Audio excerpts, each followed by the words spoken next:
Hi friends, మీకు కనుక video నచ్చినట్లయితే తప్పకుండా లైక్ చేయండి. మాయాదర్పణంలో జరగబోయే ప్రమాదాన్ని చూసిన తర్వాత గుప్తా అలా జరగడానికి వీల్లేదు, అలా కనుక జరిగితే కథలో కీలక మలుపు చోటు చేసుకుంటుంది అని చెప్పి ఎలాగైనా సరే వీళ్ళను బయటకు వెళ్లకుండా ఆపాలి అని చెప్పి ఆ బాలికకు చెప్పి ఎలాగైనా సరే వాళ్ళను బయటకు వెళ్ళనివ్వకుండా చేయాలి అని అనుకుంటూ ఉంటాడు.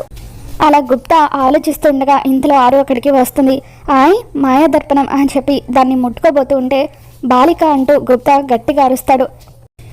ఏంటి గుప్తా గారు, జస్ట్ నిన్న అలా ముట్టుకున్నందుకే అంత గట్టిగా కేక వేశారు అని చెప్పి ఆరు అంటూ ఉంటుంది.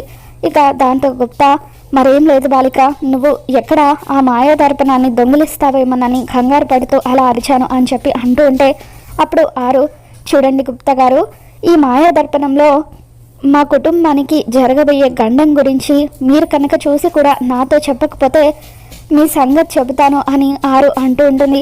మీ కుటుంబం గురించి వీక్షించడం తప్ప వేరే పనేమీ లేదా బాలిక అని చెప్పి గుప్తా అంటూ ఉంటాడు. నేను మా యమ్మపురిలో ఏం జరుగుతుందో దాని గురించి చూస్తున్నాను అని చెప్పి గుప్తా అంటూ ఉంటాడు. ఆ తర్వాత గుప్తా ఆరుతో, బాలిక, మీ ఇంట్లో వాళ్ళందరూ పిక్నిక్కి వెళ్తున్నారు కదా, వెళ్ళి వాళ్ళని ఆపు అని చెప్పి అంటూ ఉంటే, ఎందుకు గుప్తా గారు, పాపం పిల్లలు బయటకు వెళ్ళాలని చాలా సరదా పడుతున్నారు అని చెప్పి అంటూ ఉంటే, చూడు బాలిక, నువ్వు కనుక ఇప్పుడు వెళ్ళి వాళ్ళను ఆపకపోతే నువ్వు ఆత్మగా ఉన్నంతకాలం ఎందుకు వాళ్ళని ఆపలేకపోయానే అని బాధపడతావు అని చెప్పి అలా ఆరుని హెచ్చరిస్తూ ఉంటాడు. గుప్తా అలా ఆరుని హెచ్చరించడంతో గుప్తా గారు అంత గట్టిగా చెబుతున్నారంటే ఖచ్చితంగా ఏదో జరగబోతూ ఉండుంటుంది, ఎలాగైనా సరే నేను వెళ్ళి వాళ్ళని ఆపాలి అని చెప్పి ఆరు ఇంట్లోకి వస్తూ ఉంటుంది. మరో పక్క బాగి స్నానం చేసి వచ్చి అద్దం దగ్గర రెడీ అవుతున్న అమర్ని అలా చూస్తూ ఉంటుంది. ఇక అలా బాగి అమర్ని చూస్తూ సిగ్గుపడుతూ ఉంటుంది. పిక్నిక్కి తను అమర్ ఇద్దరు కలిసి వెళ్ళినట్టుగా, అక్కడ ఇద్దరు చాలా ఎంజాయ్ చేసినట్టుగా బాగి ఊహించుకుంటుంది. బాగి తనని చూస్తూ ఉండడం అమర్ గమనిస్తాడు. మిస్సమ్మ మిస్సమ్మ అని చెప్పి అమర్ పిలుస్తూ ఉంటే బాగి మాత్రం అలా చూస్తూనే ఉండిపోతుంది. ఏమైంది మిస్సమ్మ, పిలుస్తుంది నిన్నే, చాలాసేపటి నుండి పిలుస్తూ ఉంటే అలా ఉలుకు పలుకు లేకుండా ఉన్నవేంటి అని చెప్పి అమర్ అంటూ ఉంటాడు. ఇక దాంతో బాగి, మరేం లేదండి, దేవుడు నా కలను నిజం చేస్తూ ఉంటే ఎలా ప్రతిస్పందించాలో తెలియక అలా ఉండిపోయాను అని చెప్పి అంటూ ఉంటుంది. లూజు అని చెప్పి అలా బాగిని తిడుతూ తిరిగి అద్దం దగ్గరకు వెళ్ళి అమర్ రెడీ అవుతూ ఉంటాడు. ఇక బాగి మాత్రం అలా అమర్ని చూస్తూ తనలో తాను మురిసిపోతూ కబోర్డ్ దగ్గరకు వెళ్ళి అలా చీరను తీసుకొని అమర్ వైపు చూస్తూ, దేవుడా, నా కళ్ళను నువ్వు ఇంత త్వరగా నిజం చేస్తావని అస్సలు అనుకోలేదు, చాలు దేవుడా, ఇది చాలు, ఇక మిగతాదంతా నేను చూసుకుంటాను అని బాగి అనుకుంటుంది. ఇక ఆ తర్వాత అద్దం ముందు నిలబడి రెడీ అవుతున్న అమర్ దగ్గరికి బాగి వచ్చి, ఏవండి, నేను శారీ చేంజ్ చేసుకోవాలి అని చెప్పి బాగి అంటూ ఉంటే, చేంజ్ చేసుకో, దానికి నా పర్మిషన్ ఎందుకు అని చెప్పి అమర్ అంటూ ఉంటాడు. ఈయనకు అసలు నేను చెప్పింది అర్థమైందా అవ్వలేదా, అర్థమై కూడా అవ్వనట్టుగా నటిస్తున్నారా అని చెప్పి బాగి అనుకుంటుంది.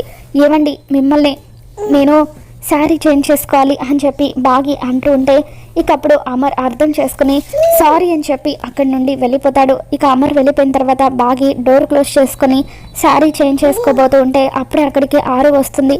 ఇక ఆరు వచ్చి, మిస్సమ్మ, మీరు పిక్నిక్కి వెళ్తున్నారు కదా అని చెప్పి అంటూ ఉంటే ఇక అప్పుడు బాగి తను డోర్ వేసిన విషయాన్ని గుర్తు చేసుకొని, ఒక్క నిమిషం ఆగండక్క, ఇందాక నేను మా ఆయన బయటకు వెళ్ళిన తర్వాత డోర్ వేశాను కదా, మరి మీరు లోపలికి ఎలా వచ్చారు అని చెప్పి బాగి ప్రశ్నిస్తూ ఉంటుంది. ఇక అప్పుడు ఆరు, అంటే మిస్సమ్మ, నువ్వు కంగారులో డోర్ దగ్గరికి వేశావు, అప్పుడు నేను డోర్ నెట్టుకొని లోపలికి వచ్చాను అని చెప్పి ఆరు అంటూ ఉంటుంది.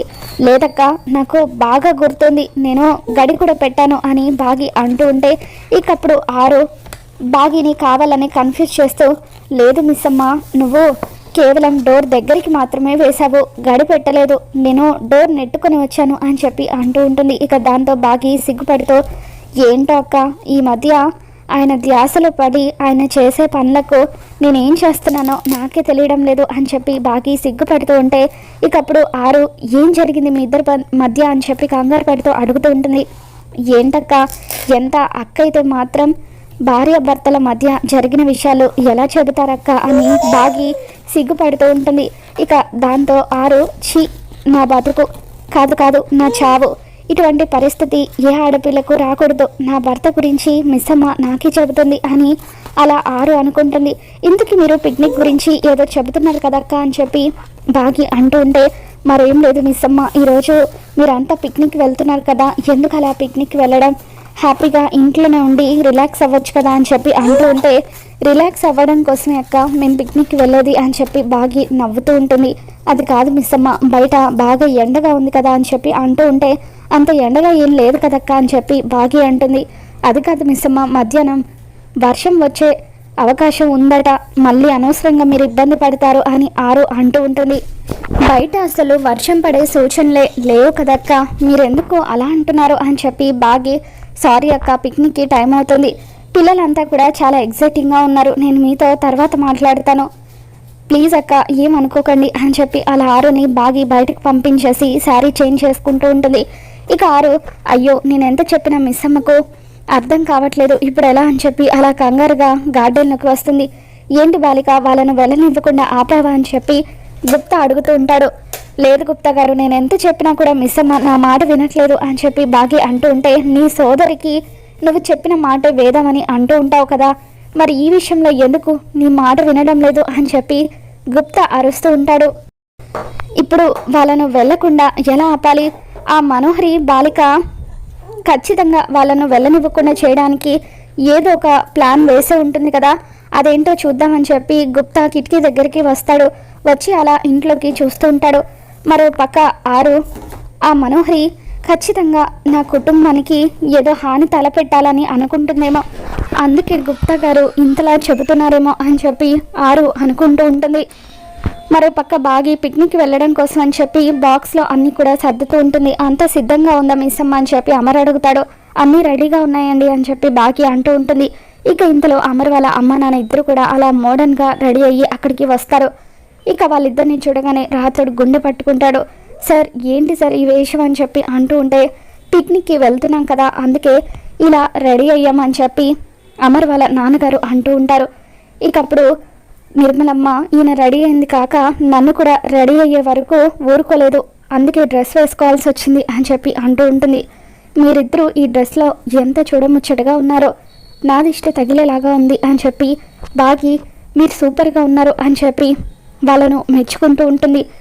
ఇక ఇంతలో మనోహరి కూడా రెడీ అయ్యి మెట్ల దగ్గర నిలబడి ఉంటుంది. ఖచ్చితంగా ఈ బాలిక వాళ్ళను ఆపడానికి ఏదో ఒక ప్లాన్ వేసే ఉంటుంది అని చెప్పి గుప్తా అనుకుంటాడు. ఇక ఇంతలో పిల్లలు రెడీ అయ్యి కిందకి వస్తూ ఉంటారు. ఇక పిల్లల్ని కింద పడేయబోయి మనోహరి మెట్ల దగ్గర కింద పడిపోతుంది.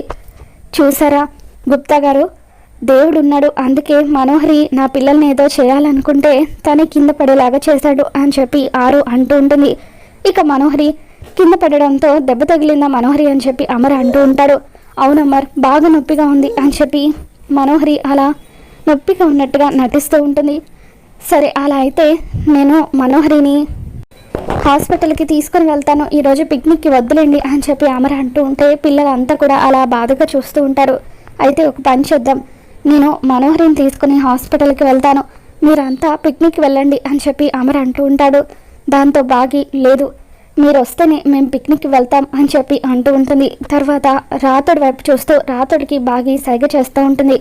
దాంతో రాతుడు అలా బాధపడుతున్నట్టుగా నటిస్తూ మనోహరి దగ్గరికి వచ్చి, పాపం మనోహరి మేడం గారు మన ఆకాష్ బాబుని కాపాడబోయి తన కాలుని విరగ్గొట్టుకున్నారు, కాబట్టి నేను మనోహరి మేడంని హాస్పిటల్కి తీసుకొని వెళ్తాను, మీరు పిక్నిక్కి వెళ్ళండి అని చెప్పి అంటూ ఉంటాడు.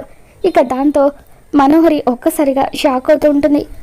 మరి రాబోతున్న ఎపిసోడ్లో ఏం జరగబోతుందో మళ్ళీ మన ఛానల్లో తెలుసుకుందాం. మీకు కనుక ఈ వీడియో నచ్చినట్లయితే తప్పకుండా లైక్ చేయండి.